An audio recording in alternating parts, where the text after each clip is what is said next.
Hello, everyone. Good morning, good evening, wherever you may be. And I'm excited today to present to you and share with my experience inside the mind of a hacker and how a light bulb almost stopped Christmas. So my name is Joseph Carson. I am the Chief Security Scientist at a company called BrightTALK. And my background is I've been in the industry for more than 25 plus years and doing various different things in security during that time. I currently advise several governments and also do a lot of testing and advisory in critical infrastructure, from power stations to basically the maritime and transportation and logistics industries. So some of the things that, I'm also the author of several books, Privileged Account Management for Dummies, as well as Cybersecurity for Dummies.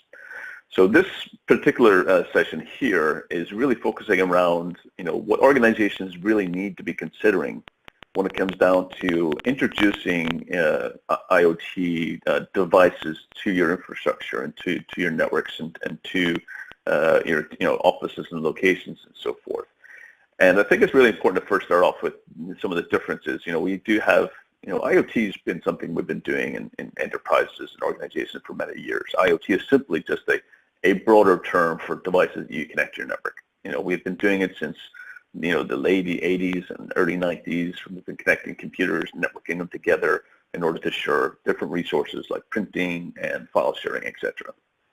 Now, today, IoT just means that it's just a term for the broader scope of various different devices that are now being connected, from things like just sensors or cameras and other types of, to your connected fridge and to, your smart toothbrush and so forth. Now, that's on the enterprise side, but on the consumer side, of course, the hype is more about, being able to do things much easier, to make our lives simplified, to do things much faster, to have data and the sharing of quickly. So there's a difference between what the enterprise side is more connectivity and data, and the consumer side is more about ease of, basically, ease of, doing things in our daily lives and so forth. So this particular scenario, I want to take you through a particular real-world use case that I was participating in a number of years ago. And I think it's very important to share because it really helps organizations understand some of the decisions that are made and some of the techniques that really kind of cyber criminals and hackers use in order to gain access to various different organizations. So let's go through. So one of the first things I want to kind of raise is that cyber attacks has now increased to actually, in the World Economic Forum earlier this year, they've increased from just being in the top 10 to now being the number 3rd greatest impact and threat to the world economies. This is significant, when we look at this, is that, it falls simply just behind natural disasters and climate impact. That this is something that we're really kind of seeing, that global economies and governments are taking cyber attacks very seriously, and they see it now basically as a major threat to economies, the stability of even just our civilization, that this is becoming an important area, and governments are really taking a more proactive stance and approach to this. And we're starting, of course, to see new things coming introduced in different regulations and updates to compliance requirements across the globe. We've seen, of course, GDPR being introduced recently in the EU that impacts EU citizens' data that no matter where in the world it's been held, processed, or stored and collected. And we've also seen updates to the NIST directive and NIST framework in the US. And every government around the world is now taking a very serious approach to what is their regulation enforcement. So this is something that we're seeing and something that is impacting businesses and people around the world. And it's also really looking at the impact of IoT devices as they become more commonly used in the workplace and in people's homes, etc. Now, one of the things that impact this is when we look at the world today, that we're using social media heavily. We're putting a lot of information out there, a lot of details, and a lot of things about how we get to work, about our friends, the connections, the things we like. And this really has an impact to our security itself and the intelligence that we're sharing, making available to other people. And social media, one of the things that is really that you're creating a massive digital footprint that is available for other people to see. Now, one of the problems with this as well is that even today, that if we ourselves do not even create a social footprint, even if we're not on social media, you cannot stop a social digital footprint from being created. It's the people around us. We're only as secure as the people in social network and social sphere that we keep. And therefore, what's happening is then other people around us are actually creating a digital footprint for us. We have no control over it. So when I'm speaking at events or I'm talking to people or even in cafes and public places, what's happening is that people around me are taking pictures, they're taking photographs, they're updating. And as you're walking down the street, you may be being captured in a video that then is being uploaded to social media, and then of course facial recognition then tags and looks at that, and then is actually associating that around kind of the other data that's correlated at that time in that location. So even if we decide ourselves not to have a social footprint or any type of digital footprint that we're keeping or maintaining it ourselves, other people around us are doing that for us. And that's something to be aware of, and that's going to my point. Because we ourselves are only as secure as that network or that devices around us. And this is going to be an important message as I get through later in this presentation. I also do want to make this interactive as well. So I do want to, those in the audience, please feel free to post questions, to ask me anything during the presentation, and I'll get back to you as quickly as I can. If it's relevant at the topic, I'll answer it. If not, I'll leave it towards the end. So the next thing, in addition to not only with social media and your digital footprint, what's happening is, of course, we're having things connecting around. We're getting sensors and cameras. Temperature is being read, traffic flow, about navigational information. We're also seeing things like health devices, the autonomous vehicles, all being connected to the same networks. And then data is being generated and then correlated between them. So we're now seeing, even with the Internet of Things, the most kind of important area is that devices are sharing data between themselves without human interaction. And this also then generates a kind of, our thing around trust and around, where's the risk and where's the sensitivity of that data, how it's being maintained, how it's been trusted, what's the integrity, what's the availability. All of this has been driven around the Internet of Things and the connected devices, and of course, with connectivity improving very fastly, we've got low energy, fast connections, allowing these devices to connect, seamlessly, basically almost in real time, sharing data, simultaneously as quickly as it's created. And this is something that, of course, we also have to be aware of how this impacts as organizations are deploying and embracing these devices. What is the risk and vulnerability that they introduce? And this is something that, when we look at the deployment of these, is almost been deployed by ease of use and simplicity. But the impact of how they're actually being used is significant.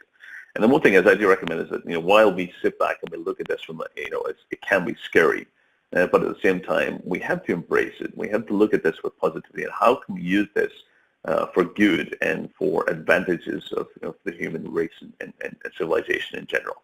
So it's important to understand how to embrace it at the same time with responsibility, with accountability. So the thing that I was asked a few years ago is kind of the basis of this particular session itself was around hacker techniques. I myself have, been an ethical hacker for many years. I transitioned from being a system administrator or a network operations center analyst back in 2001. That transitioned, I experienced a secondary victim of cybercrime, which then transitioned me being to fully focus and fully dedicated into cybersecurity. And one of the things is those many years that I've been doing this, I was asked that, well, can I share some of the penetration testing techniques or some of the use case stories that I have experienced that have been in the real world? A lot of times you hear a lot of theoretical stuff and a lot of, possibilities. But I was asked, can I just take some of the real things that I see and share them with people so that they can actually learn from those lessons, learn from the techniques, and learn from the methodologies that's used in the real world so that they can better prepare their organizations to make sure that they don't become victims, that they can do the right prioritization, they can implement the right projects that helps protect those organizations from becoming victims. So this is really about how to take that knowledge, how to look at the techniques that happens and the flow and process and how the correlation of all of those happen together in order to basically help organizations become a stronger defense do the right priorities and implement the right things. So this will take you through a particular story, and this story goes back to basically the title of this session is How a Light Bulb Almost Stopped Christmas. Now, this particular scenario goes back to about 2014, and it all started, interestingly, it started with pirates. And you may be asking yourself, how does pirates got to do with cybersecurity? What they got to do with light bulbs? And, how is the correlation and dissociation? And yes, it actually starts back with pirates, and it was an area that,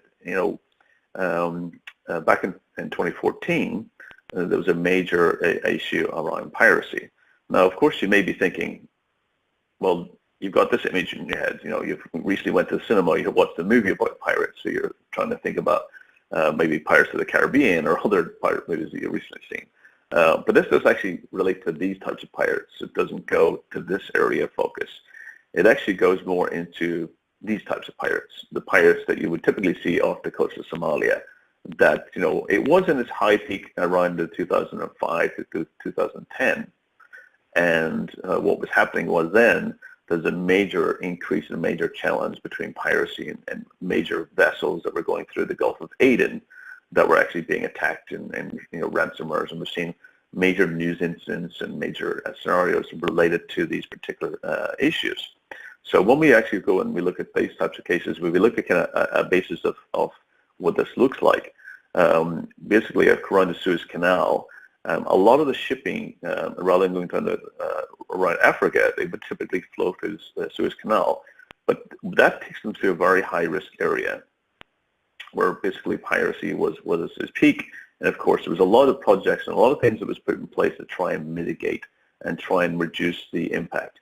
There was Navy vessels sent, there was threat intelligence that was created, and there was a project called Looking Glass that was about ships that would actually report and see different types of pirates in the waters. They could share the locations, how many boats, and what the threat level was, and so other vessels in the area could either change their course or avoid potential high threat areas. So just like in cyber threat intelligence, there was a similar implementation, similar project was put in place to protect the maritime vessels from becoming victims, so that they can actually either change the routes, or Navy vessels would go to that area in order to fend off and protect the vessels.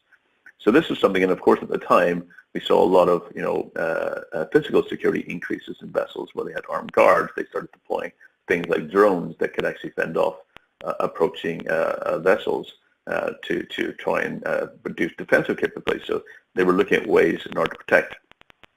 But going back to this time in 2014, there was actually an increase in success in some of the piracy attacks, which ended up resulting was that it was a bit of a concern that maybe Looking Glass itself was not being successful. Maybe there's a challenge, maybe there's an issue. So we started investigating further, and what we found was that the vessels that had been successfully attacked were actually related back to one ship management company. And what we ended up realizing was that the centralization, the central correlation of this data of these ships, that the management of these vessels was from this single company. And what we ended up identifying was that while Somalia, the country themselves, do not have any advanced technology or advanced capabilities or even internal hacking capabilities, that what we ended up finding was that they were actually paying hackers for hire, hackers as a service. So basically they were actually incorporating paid hackers in order to actually gather data intelligence in order to understand which vessels to target that would be more successful, that didn't have armed guards, that actually had the ability in order to get the ransom much quicker. So they were actually paying for intelligence through hackers as a service. And this was something that then, of course, was a concern because we knew that this company now had a data leakage, and we wanted to find out, well, how has the data been leaked? So, and this company, they had many vessels that was basically en route that was bringing lots of Christmas presents. This is a very, coming up to a very peak time of year when, vessels were now, of course, you've done all your orders on e-commerce sites, and those packages are all en route to your locations, and your families and yourselves are all getting ready for Christmas. All the different types of things that you're waiting for. And this management company is worried that during the high peak time that was coming, that they needed to make sure that they could actually stop the leak, stop the access. So they looked at ways, and they brought in basically ethical hackers, which are the good hackers out there. There is good hackers that do help organizations identify where the risks are and how to actually mitigate those. So this is basically a story that takes you inside that technique and that story. Now, most of the things we're aware of is that this organization was basically still doing traditional security. They had basically firewalls in place, all their devices had antivirus software running, but we knew that basically from our experience that those by themselves are no longer a sufficient security control. They're no longer enough to keep cyber criminals out. So this is important, that you need to understand that if you are one of those companies that are still just relying on traditional firewalls and traditional antivirus, that by itself is no longer sufficient. And you really do need to enhance and augment and add security controls. Because if you do rely on this type of traditional measure, you're very likely experiencing the same situation that the ship management company had. You probably already have an active hack, an active ongoing criminal activity, and you should start looking for it, finding it, threat hunting. This is, if you're only using this controls, you should really start to look at what potential damage is already being currently done. So with this, I'm going to take you into this story, and then we also know that in most cases hackers have changed their techniques to targeting people. They're actually using social engineering. They're using the ability to abuse our trust. And at the same time, we have to be very careful that abusing, people are, we've become victims. We get abused of the trust in human nature that we have. We have things that we typically do. If somebody falls, we help pick them up. If somebody is hurt, we offer help. So in urgent situations, we typically respond and we help. And cyber criminals are aware of this. They're aware of our human nature, and they abuse that goodwill that we have to do good and to help others. And that's something that gets abused very frequently in cyberspace, and something we have to be aware of. And it's something that we have to then understand that people have become victims, employees become victims. And we should not victimize them. We should not make them prosecute them or persecute them. Because ultimately, they were doing it unwillingly. They didn't know that there was something that was wrong or incorrect. They were being abused. So it's important that we actually empower people to speak out. It's important that we have to make sure that people are willing to talk and willing to raise the alarm and not hide things. The more that we get people to share what they see, the more willing that we are able to stop incidents from escalating, from moving around and becoming much more of a catastrophe. So this is really where we get into, is we understand that also there's a huge human element in this. It's not just about technology, it's also about people. And we have to make sure that organizations, one of the recommendations I do is that you have to equally invest in your people as you do technology. If you don't invest in people, then you will continue to have technology that is not configured correctly, that is not basically able to translate into human decisions, and therefore you will likely experience continuous breaches over the years. So it's important to invest equally in the people as you do technology, because that's an important. Good trained, good knowledgeable people are one of the areas that is the best defensive measure. So that's one of the recommendations I have. So let's kind of move into this. I'm going to take you into my mind and my thought process. And a lot of times that when I look at these different scenarios and when I do my preparation, when I get called and asked to think about a way in order to gain access to an organization, to find the weak spots, or to find what's the best way to gain access to them. So I'm going to take you through and give you a little bit of insight into my mind and how my mind works, and then hopefully that will give you ideas that you can then look at your own organizations and think of ways to apply. So the first thing is that any type of activity, any type of scenario that we get involved into, it really comes down to reconning. Reconnaissance is one of the most important areas that happens, that basically is really looking at the digital footprint of an organization from the outside, looking at it from the public view, looking at it from the public domain. And if you think about it, 90% of the time, this means that out of a 10-day, let's say, ethical hack, that 9 days is spent doing research, researching basically all the public records of the target, of the organization. And this means going from social sites to looking what the employees are talking about and what they like, their family connections, their job roles, their contact details, what sports teams they like, to going to basically job resume sites where organizations are posting, what types of jobs they're looking to hire. What you end up finding is things around, what technology's been used, what hardware vendors what software they've rolled out, what versions they're using, and interestingly enough, what security software is also used. So you look at a lot of the positions for around security engineers, security analysts, and you typically find that these organizations, they put versions, they put very, very detailed information on job descriptions. And basically by going through those, it allows you to really create some very in-depth intelligence, a very detailed understanding about, what's being used, what's the controls in place.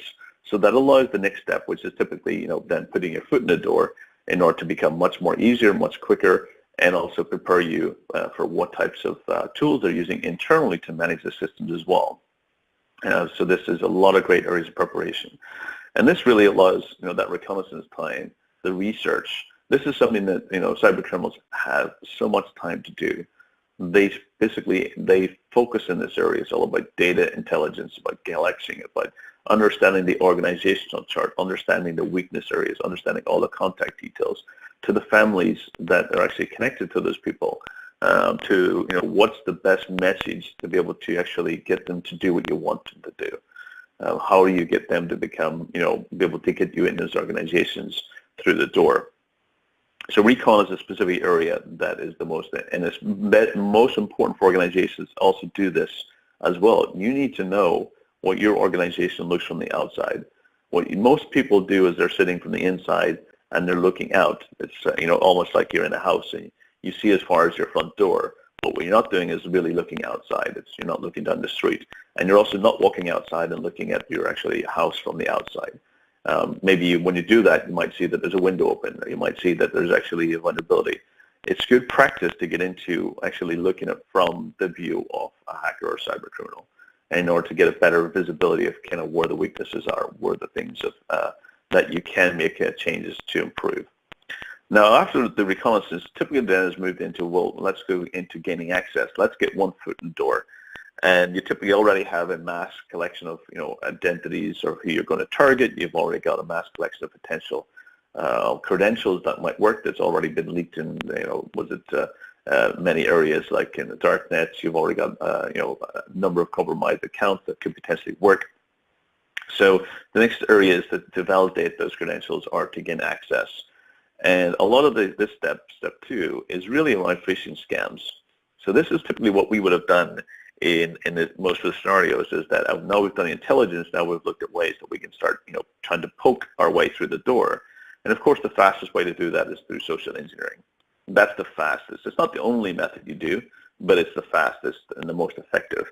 So in this particular case, of course, this one here you're seeing in the screen is coming from, one that was actually used previous time by cyber criminals, that was actually showing you an email that actually had what looked like the attachment, but the attachment itself was not an attachment. It was just an image of an attachment, and therefore when you clicked on it, it actually then brought you to a login page where if you typed in your credentials, you'd then be, giving your username and password to cyber criminals that then they could abuse it. And of course, by giving them access to your email, that's giving them access to a huge amount of intelligence information. If you think about, now the cyber criminal has one foot in the door, and now what they have, the ability of having access to email, now they have the visibility of basically what services you're using, your contact details, where you've been and where you're going to, sensitive documents, maybe linked to SharePoint. They may have access to your pictures, your ad preferences, all your GPS location, but where you've been and where you're going to, who you're meeting with. All of this is in our email, and associated to our email, which means that this is our digital footprint. This is the thing that actually ties our authentication and the services that we really do. It may even contain previous password resets, previous information about financial document attachments, all contained within this one kind of digital access.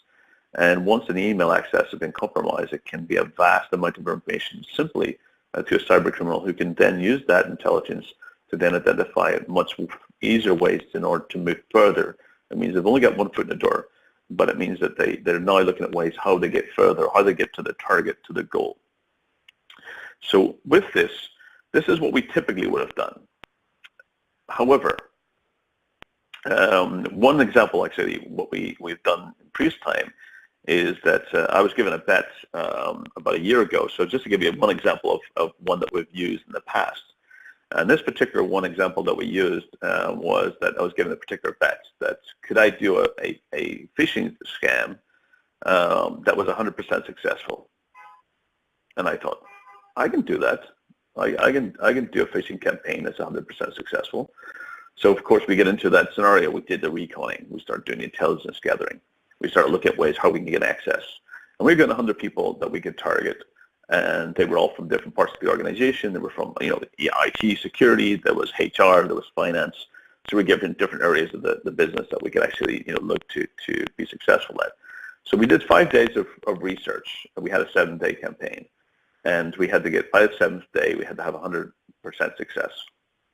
So basically what we ended up doing was on a Friday evening at 5:30 p.m. was when we launched our phishing campaign.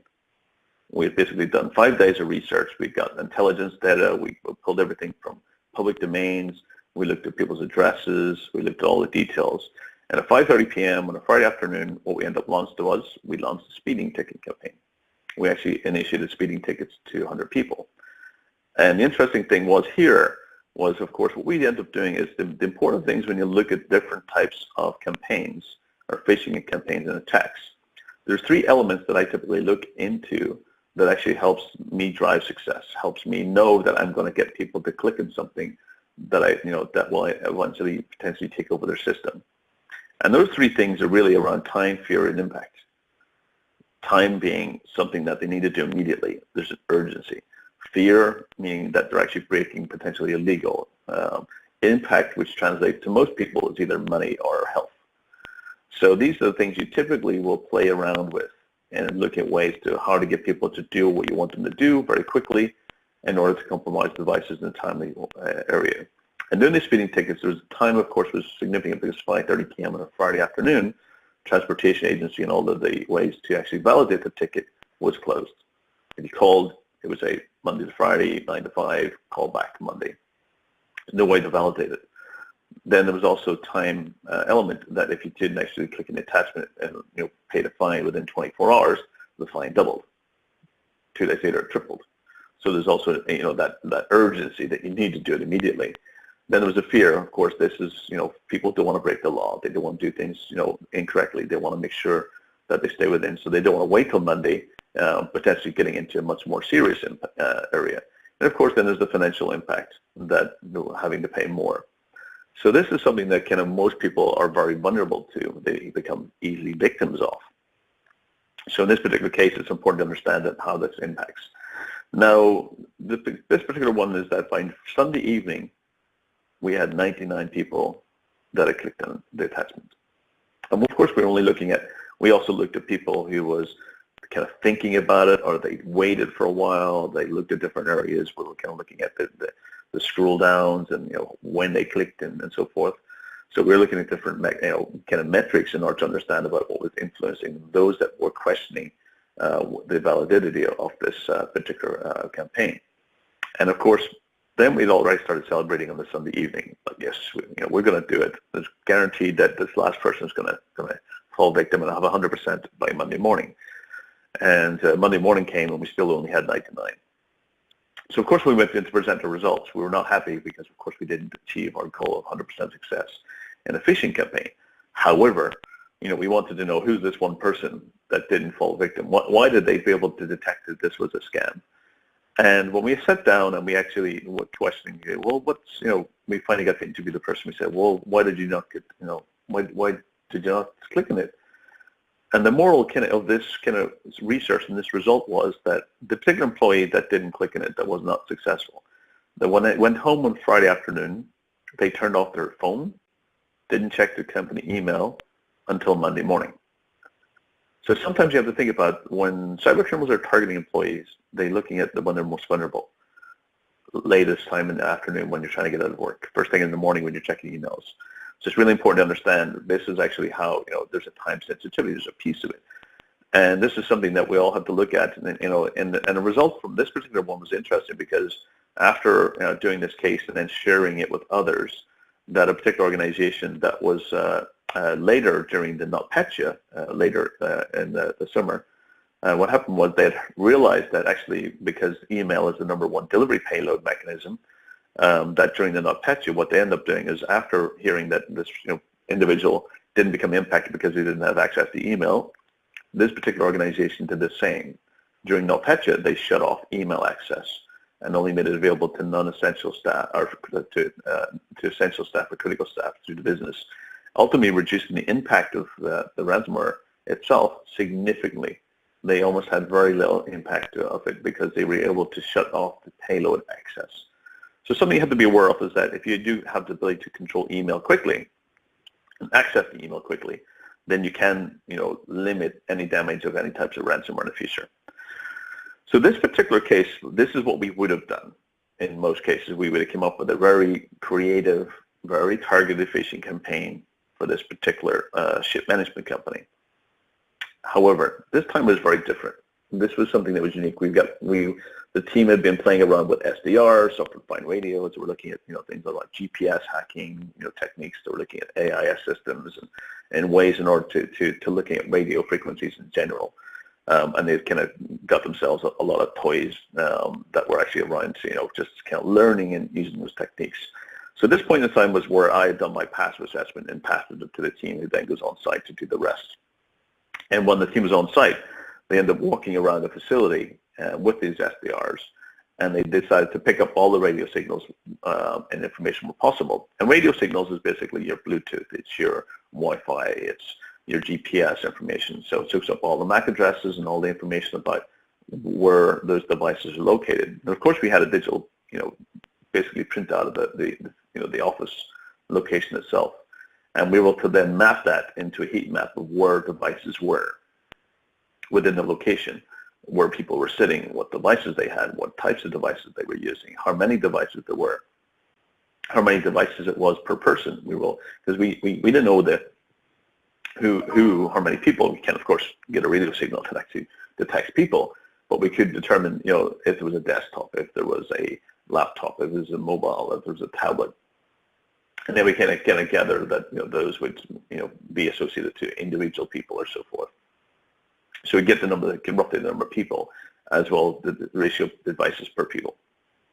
The next interesting thing was we came across a particular MAC address that was quite kind of different and unique that we hadn't come across before. And this MAC address ended up relating back to a smart bulb. And it was kind of interesting that this was an interesting kind of scenario that we'd never seen before. So we decided that before we initiate and trigger the phishing campaign, let's step back a bit and let's look at this unique scenario that we came across for the first time using a smart bulb. So we decided that, of course, the team, they wanted to know more. They downloaded all the documentation that was available about these bulbs. We went and we bought those bulbs, tested them, checked them for basically ways to get around them. And what the finding was that the actual the mechanism, these were light bulbs that were directly connected to the Wi-Fi network. So IoT devices connected directly to, connected infrastructure. And this particular one was we ended up looking for weaknesses, and that, of course, there was weakness. We find that the actual security that was applied to them is very weak. So we ended up finding ways in the lab in order to be able to piggyback off the back, actually stealing the identity of a light bulb, theoretically. We actually became a light bulb ourselves. So we created a device that actually went and then, dropping it next to the facility, and we used that in order to actually gain access to the Wi-Fi network. And that was so easy to do. We ended up basically looking at an IT device, impersonating it, and then actually connecting to the network that was actually connected to. And this is something that kind of was unique and interesting, because it's something we kind of, the first time we've done it in a kind of outside of a lab or outside of a scenario. And when we end up getting onto the network, what we're able to then do is now you've got one foot in the door. And typically the one foot in the door would be us impersonating a human, which is the typical way of doing it, but under a legitimate user. But this particular case, we were actually impersonating a piece of IoT device, and that IoT device gave us connectivity to a network that allows us to then look around the network and see what's there. It's almost like you're in a hotel and you've got one foot in the corridor, and you can look up and down the corridor and you can see who's going into the other rooms. It gives you that visibility network. It gives you that promiscuous mode where you can start seeing what services are used or what technology is used and when they're using it, when they're doing patches or when they're doing updates. It sets that really visibility to stand and watch, but not necessarily be able to actually change or intervene. It allows you to give you visibility. And when we were actually observing and we're looking at this particular Wi-Fi network that we gain access to, we were able to then determine, where we were or what was connected. And we end up realizing that we're actually not on the corporate network, but we're actually on a guest network. It wasn't the corporate, where we wanted to get to, but we were on a guest network that was basically in the office. Now, one of the most things that I recommend that you have to get around, and which is sometimes misleading from the industry, is many times you go to conferences, many times you go to these, courses and workshops, and you hear a lot about things like, Kali and hacking tools and different things that's out there. And then, of course, they show you different exploits of using those tools. I want to kind of give you a bit of a apology that in the real world, we typically don't use those. Those are used basically to learn techniques and learn methods. When you get into the real world, what you don't do is you don't introduce anything that's going to make you detected. So these are toys. These are things for learning. These are to show how it's done theoretically. When you get into the real world, what we end up doing is we use your own tools. We use your own solutions that you've got in your own network. We use your system centers. We use your PowerShells, your hardware, your SNMPs, your WMIs.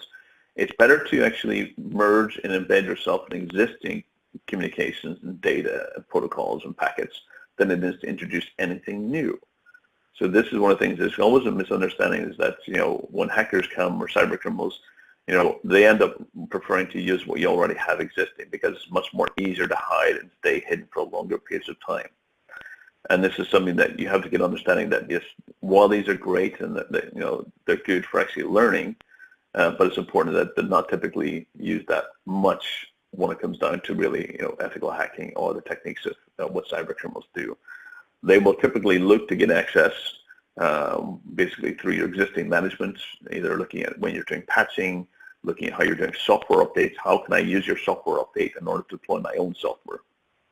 How can I do your software updates in order to make configuration changes to allow me to gain access to other systems?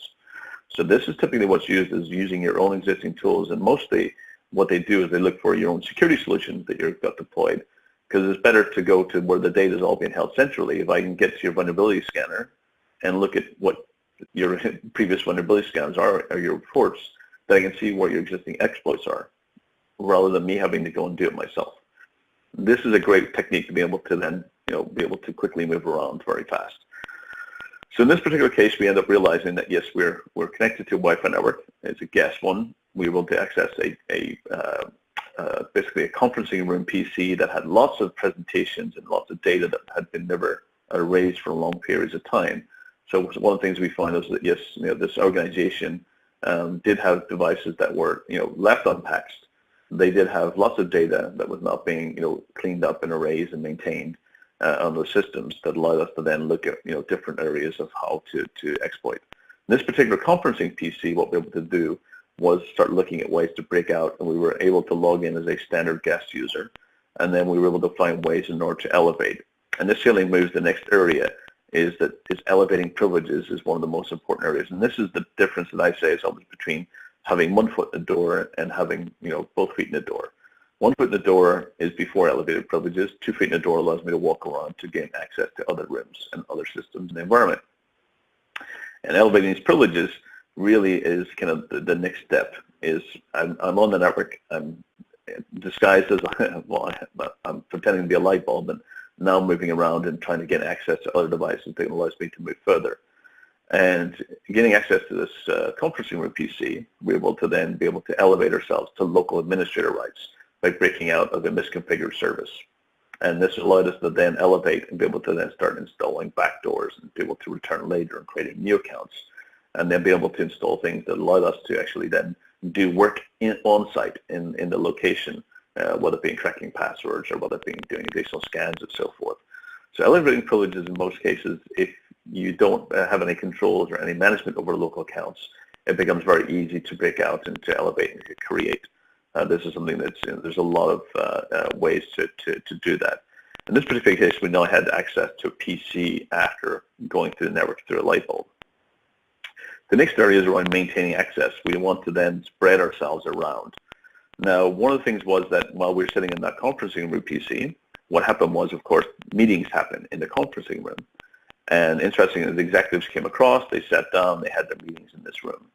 And the interesting thing was when they actually sat down, they were connecting to the same Wi-Fi network that we were connected to. They were connected to that same infrastructure. We were able to then scan their systems and gain access to their systems. They had the same local administrator password that was on the PC that we just accessed. So what I was finding is that, by not creating unique accounts across these systems and having them standard and the same, allowed us easily just basically move from one PC to the next through local administrator accounts. And ultimately then install a remote access tool. What we typically would do is look for the ones that's installed and try to reconfigure them, or we'll find ways in order to install one that creates a way out of the organization for this to return later. And then, of course, once the executives, of course, they use the Wi-Fi because it's faster, it's less restrictive. And then once they finish the meeting, they pick up their laptops and they walk back into the organization, connected to the corporate network. And it was literally game over at that point. And that's when we knew we'd have access to the full system. One of the things that we find, of course, we go back and we do these reports, and I'll explain some of the results of the reports itself. Maintaining access is typically what you want to do. There's two types of cybercriminals out there. One who maintain access, they can return later to carry out the crime. And the second type of cybercriminal is the one who maintains access, and they will sell it off to other cybercriminals who will then abuse it. So that's maintaining access is really about maintaining a way to return to the organization. You only need to create one, but of course multiple is better because we know that organizations change security controls, they update them to make configuration changes, and sometimes they may close the access that you had. So it's always good to create multiple. That allows you to know that at least one way or another that you will be able to return later. So maintaining access is a way of doing that. Now, once that has been, the access has been obtained and allows them to return, the malicious activity can occur in different forms. Of course, there's, again, multiple types of cyber criminals out there that will abuse this in different manners. Some will abuse it in ways of destructive nature, doing things like ransomware, doing things like poisoning of the data. So the destructive nature of malicious activities. Other cyber criminals will use it for intelligence gathering. They will take the data, look at it, and it could be things like financial results. It could be your upcoming acquisitions. It could be legal cases that may be coming to closure, which could have a financial impact on the company's stock market price. So a lot of cyber criminals, what the preference would be is to make money legally, so it's much easier to get away with a crime. Most cyber criminals don't want to get caught. They don't want to be captured. And the best way to make it is outside of the organization legally. So, of course, malicious activity comes in two forms. It all comes down to the motive. The motive is that if it is a ransomware of destructive nature, it highly likely is cross-border, cross-international crime. If it is much more of an insider type of threat of data intelligence, sometimes that happens within organizations as well, with insiders who have unrestricted access, or it happens, within the country's borders of a financial site, but they want to remain hidden and don't want to be detected on a greater scale. So this is sometimes, that conducting malicious activity. Sometimes you see it, and sometimes you will never see it. And this is something to be aware of, is that it's a way to kind of, in order for be able to stay hidden and get away. Now, of course, most cyber criminals out there, they don't want to be detected. So one of the things, of course, once you've got privileged access, you've got that elevated access, it allows you to hide your tracks. And in some cases, interesting that the way to remain hidden, it's interesting. What I've seen is the most cases in the past was always to delete the logs, delete the activities, and to delete any traces that you had, and then leave. Now, what's becoming interesting is that some of the cases I've worked on in recent times is that distraction or misdirection has become a much more popular way of remaining hidden. And that meaning that what's happening is that after leaving and getting away with a crime, deploying ransomware to destroy the actual logs, to destroy the information. So therefore, the organization is now dealing with a second crime of destruction, which means that the log files, everything from the original crime is now gone. And a particular case I did see in recent months was actually a particular organization who was a victim of ransomware. And when the digital forensics teams went in to investigate, what they ended up finding was that this particular case, the organization themselves had actually deployed ransomware. And it was interesting because when they deployed ransomware, the goal was to hide up a financial fraud crime within the company. And interestingly, the government of that where that country was company was located actually had financial support for companies who were victims of ransomware. So it was interesting that that scenario, the way it was folded out. But yeah, sometimes it's all about misdirection, covering the tracks. You have to step back and you have to always look at either two things. You either follow money or you follow the motive. And always ask yourself, is this the original reason? Now, of course, this goes back to the original reason this all started, was we accessed through the impersonation of a light bulb. And of course we did, responsible disclosure to the vendor, the manufacturer, which ultimately then took the feedback and then created smart hubs, and the light bulbs are connected to the smart hubs rather than the Wi-Fi directly. They also have the ability to then update the firmware much more seamlessly. And this, is always the thing you have to look at, is that as we're introducing these types of devices, my recommendation of best practices is that you should treat these devices similar that you would have done with BYOD. They should never be connected directly to the corporate network, which in this case they were not. They were connected to a Wi-Fi network, but however, they should still be segregated from other devices like that, the PC that we were able to access. They should never be able to on that same network of that device. You should have what's called as trusted and untrusted. And these types of IoT devices should be always on an untrusted network and having limited access to anything else. And it's also important to understand, well, how do you update those devices? How is the access controls obtained? And also, what ways do you have to be able to ensure that these devices cannot be impersonated? So it's really important that looking at these, that you do think really, around the ways that you can ensure that these devices are much more secure and less impactful to the rest of the organization. So this is something I kind of recommend, some of these simple best practices. Now, the particular organization, when we presented back these results and how we accessed and the things that we moved around, and the local administrator accounts having default passwords and having the same passwords on all devices, what we ended up finding was that the organization deployed these light bulbs because they wanted to do an energy-saving initiative, an energy-saving initiative that resulted in that they wanted to meet some emissions and some energy grade, and to do so, they ended up getting the leasing company, which managed the facility, to deploy to actually do energy saving. And this leasing company basically went and they did, of course, a shadow IT. They deployed them themselves. So it's really important that you understand about that. We're in your organization where people are taking these things into their own hands in a lot of shadow IT. It's important that you do what we do, is continually do a discovery. You need to discover as much as you possibly can.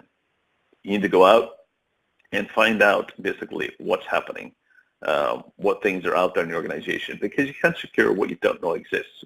And this particular organization, when we presented back to them, they didn't even know that these light bulbs had been deployed. And that's always the concern. So we get into looking at this from a practical, it's really all about making sure that you have some way of understanding identities and separation and privileged access. So this is really kind of looking at the insider and different levels of trust. You need to establish a level of trust. You need to build trust. You need to build a challenge trust. And ways to challenge trust is through things like protecting identities, establishing multi-factor or two-factor authentication, and then separation of identities and controls and access. This is the best way, by actually following these different mechanisms in different ways, in order to really stop attackers being able to come and simply stealing the identity or impersonate something. And when I always mean identities, I don't mean just people. I mean actually, people is what we typically would try to do through phishing campaigns, to impersonate a human. But there's also ways now to impersonate devices, impersonate systems and services and applications. And this is something we have to get better at doing, is managing the trust, making sure we separate the privileged access from those devices, and also making sure we continue to check and validate the reputation behavior. this is a way that you actually really start to provide a much more secure, much more protected environment. And interesting enough that even Gartner this week, they released their top 10 projects for 2018. And privileged access is one of those main areas, which is also then followed by, we also have application control and whitelisting, which is number 4, and endpoint protection at number 6. So it's really important to look at those top 10 priorities and see what value they have to your business, and also where it applies to things like IoT devices. At the end of the day, my job and your job, if you're in the security field, it's all about reducing risk. It's all about looking at this from a risk-based approach. When you're introducing any IoT devices, you should look at what risk does this introduce. Is it basically a sensor? Is it a correlator? Is it configuration? Is it for actually controlling valves or sensors from changing pressures? What is this particular device doing? Is it a camera that's able to then potentially expose privacy issues, or being able to then use in order to potentially do DDoS attacks that can end up attacking other systems? So really looking at this from a risk-based approach, and you're really going back to the CIA triad. When you're looking at confidentiality, is about making these devices that the data should not be available. It's making sure that the data is being created is integrity, making sure the data can't be poisoned or changed. Or is about availability. And in most cases, what I found is that while we've used this particular one to piggyback off into a network, most cases what I see with IoT and the security areas is that these devices have then been compromised and used to attack. This is the most common area, is that they're being used for attack areas rather than actually from basically being controlled and data being stolen. So this is the common area that I've been seeing, but it's something that you should always take a risk-based approach and really look to mitigate those risks where you possibly can. Some of the key takeaways that I have, and this is really kind of that area that from looking at what things makes my job more difficult, what makes my tasks much more challenging, to the point where when a cyber criminal is trying to do this, is that when they see these things being used in an organization, they will likely then, unless it's very specifically targeted, they will likely move on to another victim. And my methodology is that I'm originally from Belfast, so when I park my car, I usually park it next to a nicer car that has lesser security. And in the security industry, we're doing the same thing. And we want to have our car, our systems, just that much more security to make sure that when the attackers come, they will actually choose another target, another victim. And this is kind of where we are, just a step ahead of the others. So the 5 key takeaways: educating all people about the fundamentals, the basics. Everyone needs to have the baseline of understanding of what cybersecurity is. We also need to take a people-centric approach, getting that balance back between people and technology, making sure that it's less complex, that's easy to use and easy for people to understand. We also need to be implementing multi-factor authentication for all emails and privileged access. Encryption to protect credentials and privacy, so using encryption where you possibly can. And also automating the management of privileged accounts and identities, making sure you protect those and secure the access. Because ultimately, once a privileged account has been compromised, then you're in already a catastrophe disaster mode. So one of the things I do recommend, if you kind of do have time, you can download my book on this topic, which is around privileged account management. It is something that you quickly read, and that gives you really good tips and good ways. The most important questions you need to be asking yourself: how you protect yourself, and how you can prepare for these types of initiatives and programs.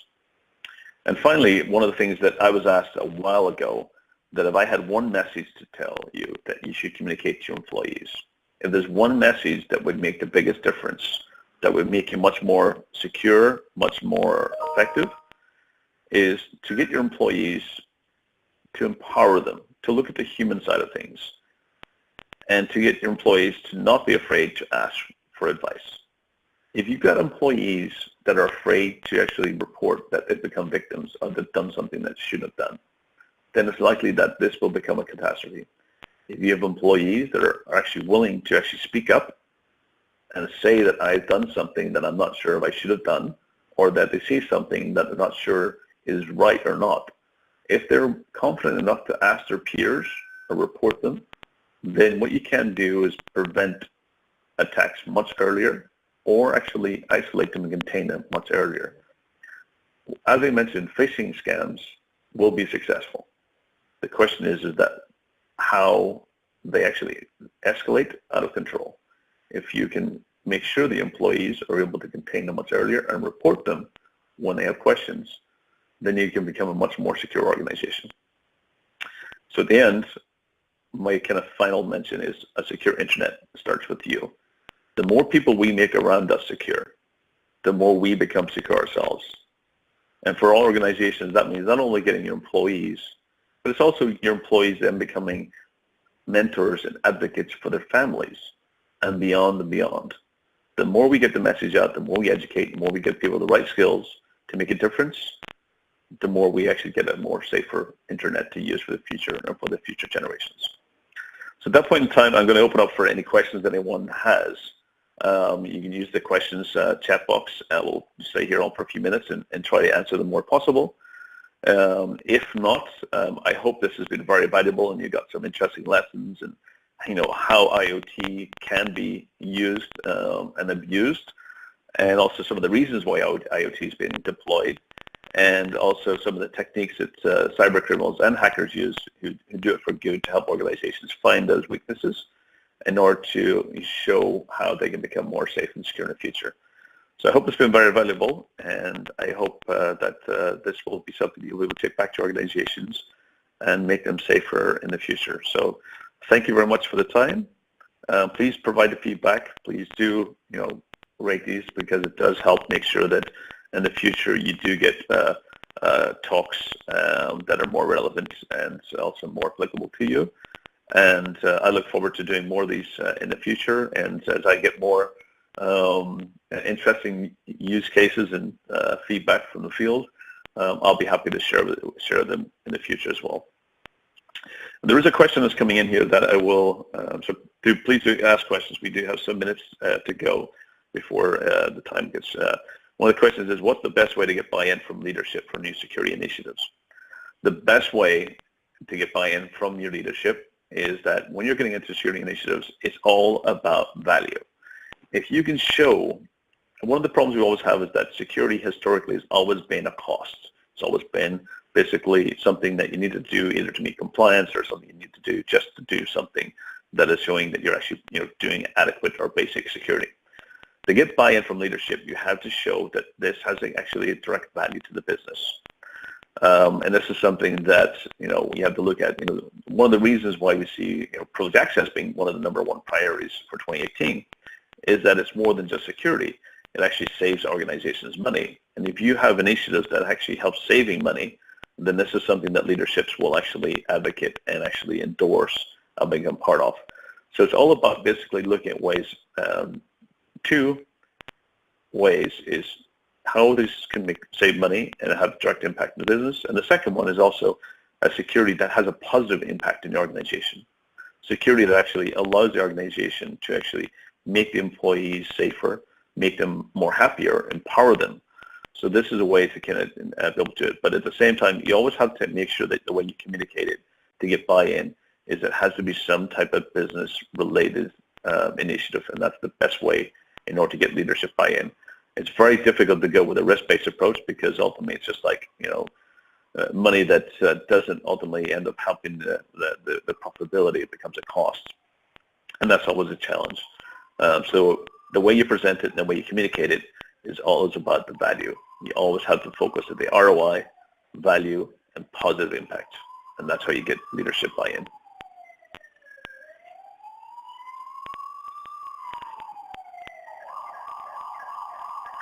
So we'll give it another minute or so. Apologize for the background. I'm in London here, which is a common place for police sirens, I guess.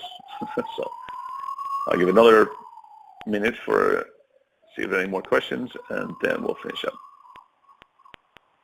Absolutely. Yeah. As the statement came back from the audience was related to the previous question, is that anything you do with security initiatives has to tie in, has associated directly with corporate goals. So absolutely. That's how you get leadership buy-in, is tying it to the business.